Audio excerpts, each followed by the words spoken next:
ओम नमो भगवते वासुदेवाय। अब हम श्रीमद् भागवत महापुराण के 9वें स्कंद के 16वें अध्याय का पाठ करेंगे, जिसमें आज हम जानेंगे परशुराम जी के द्वारा किस प्रकार से क्षत्रियों का संहार किया और क्यों किया उन्होंने, और विश्वामित्र जी कौन थे और उनकी कथा का वर्णन। बड़ी पवित्र और बड़ी अद्भुत कथाएं इस अध्याय के अंदर हम सुनते हैं। आइए। श्री सुखदेव जी कहते हैं, परीक्षित, अपने पिता की यह शिक्षा भगवान परशुराम ने जो आज्ञा कहकर स्वीकार कर ली। इसके बाद वे 1 वर्ष तक तीर्थ यात्रा करके अपने आश्रम पर लौट आए। एक दिन की बात है, परशुराम जी की माता रेणुका गंगा तट पर गई हुई थी।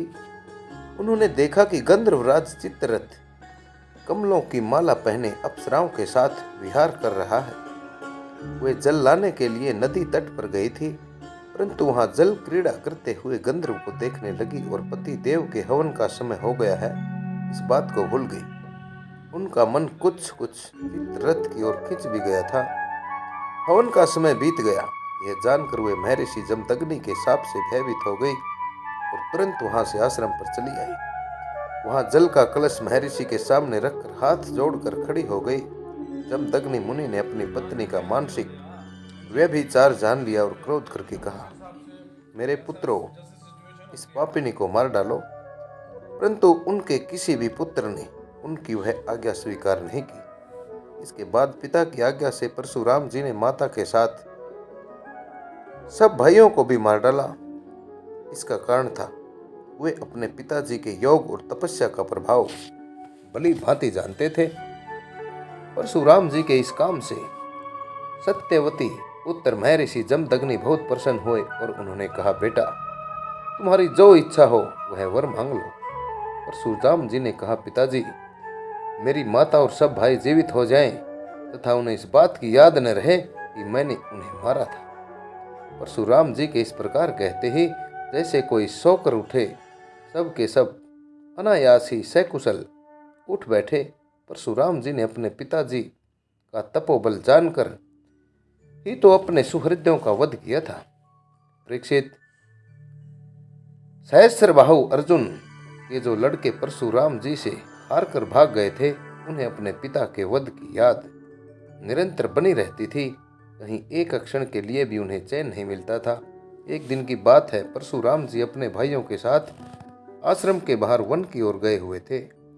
यह अवसर पाकर, ऐसा मौका पाकर पैर साधने के लिए सहस्त्रबाहु के लड़के वहां आ पहुंचे। उस समय महर्षि जमदग्नि अग्निशाला में बैठे हुए थे और अपनी समस्त वृत्तियों से पवित्र कृति भगवान के ही चिंतन में मगन हो रहे थे। उन्हें बाहर की ओर सुध नहीं थी। उस समय उन पापियों ने जमदग्नि ऋषि को मार डाला। उन्होंने पहले से ही ऐसा पाप पूर्ण निश्चय कर रखा था। परशुराम की माता रेणुका बड़ी दीनता से उनसे प्रार्थना कर रही थी, परंतु उन सबों ने उनकी एक बात न सुनी। वे बलपूर्वक महर्षि जमदग्नि का सिर काट कर ले गए। परीक्षित, वास्तव में वे नीच क्षत्रिय अत्यंत क्रूर थे। सती रेणुका दुख और शोक से आतुर हो गई। वे अपने हाथों अपनी छाती और सिर पीट पीट कर जोर जोर से रोने लगी। परशुराम, बेटा परशुराम, शीघ्र आओ। परशुराम जी ने बहुत दूर से माता का आराम आराम यह क्रूण स्वर सुन लिया। वे बड़ी शीघ्रता से आश्रम पर आए और वहां आकर देखा कि पिताजी मारे डाले गए हैं। परीक्षित, उस समय परशुराम जी को बहुत बड़ा दुख हुआ, साथ ही क्रोध, असहिष्णुता, मानसिक पीड़ा और शोक के वेग से वे अत्यंत मोहित हो गए। हाय पिताजी, आप तो बड़े महात्मा थे। पिताजी, आप तो धर्म के सच्चे पुजारी थे। आप हम लोगों को छोड़कर स्वर्ग चले गए। इस प्रकार विलाप करके उन्होंने पिता का शरीर तो भाइयों को सौंप दिया और स्वयं हाथ में फरसा उठाकर क्षत्रियों का संहार कर डालने का निश्चय कर लिया। परीक्षित, परशुराम जी ने माहिष्मती नगरी में जाकर सहस्त्रबाहु अर्जुन के पुत्रों के सिरों से नगर के बीचों बीच एक बड़ा भारी पर्वत खड़ा कर दिया।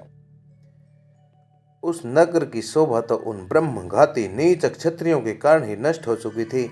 उनके रक्त से एक बड़ी भयंकर जैसे नदी बह निकले। इस तरह से रक्त बहने लगा, जिसे देखकर ब्राह्मण द्रोहियों का हृदय भय से कांप उठता था।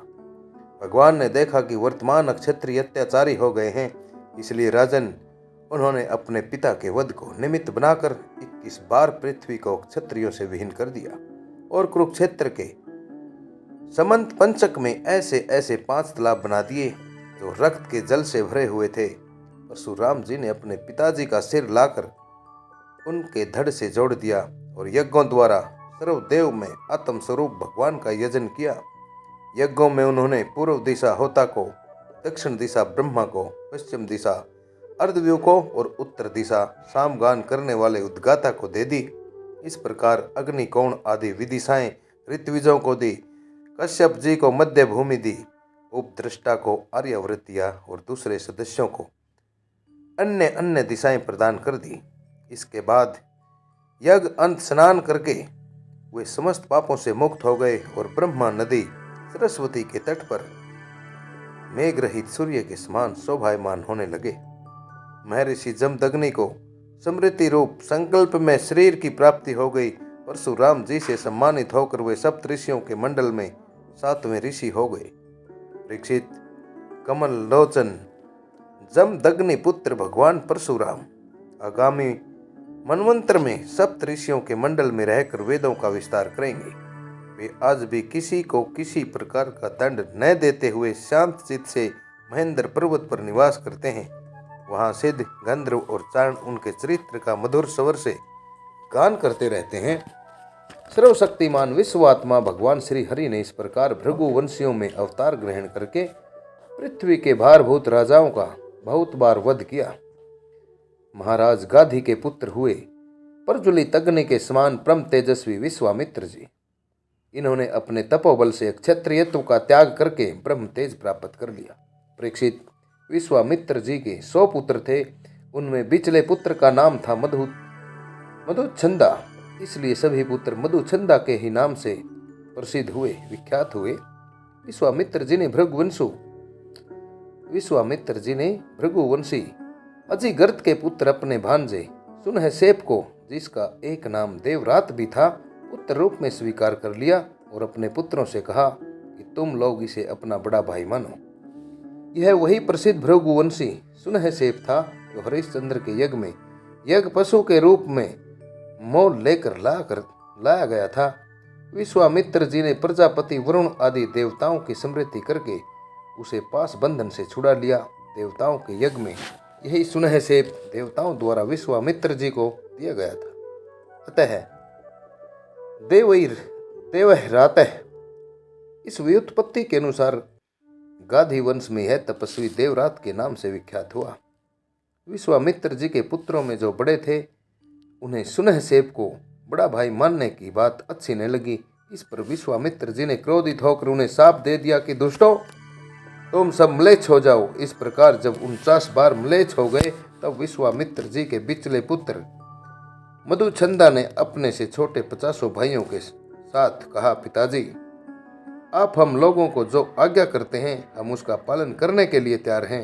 यह कहकर मधुछंदा ने मंत्र दृष्टा सुनहसेप को बड़ा भाई स्वीकार कर लिया और कहा कि हम सब तुम्हारे अनुयायी छोटे भाई हैं।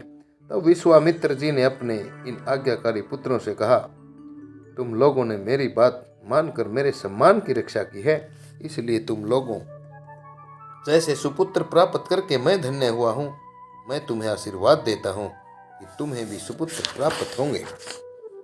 मेरे प्यारे पुत्रों, यह देवरात सुनहसेप भी तुम्हारे ही गोत्र का है। तुम लोग अपनी आज्ञा में रहना। परीक्षित, विश्वामित्र जी के अष्टक, हारित, जय, क्रतुमान आदि पुत्र भी थे। इस प्रकार विश्वामित्र जी की संतानों में कौशिक गोत्र में कई भेद हो गए और देवरात को बड़ा भाई मानने के कारण उसका प्रवर ही दूसरा हो गया। इस प्रकार श्रीमद्भागवत महापुराण का यह परम पवित्र अध्याय 9वें स्कंद का 16वां अध्याय आप सभी श्रोताओं के द्वारा सुना गया, जिसमें हमने जाना कि क्यों परशुराम जी ने अक्षत्रियों को 21 बार क्रूर अक्षत्रियों से 21 बार पृथ्वी को मुक्त करवाया।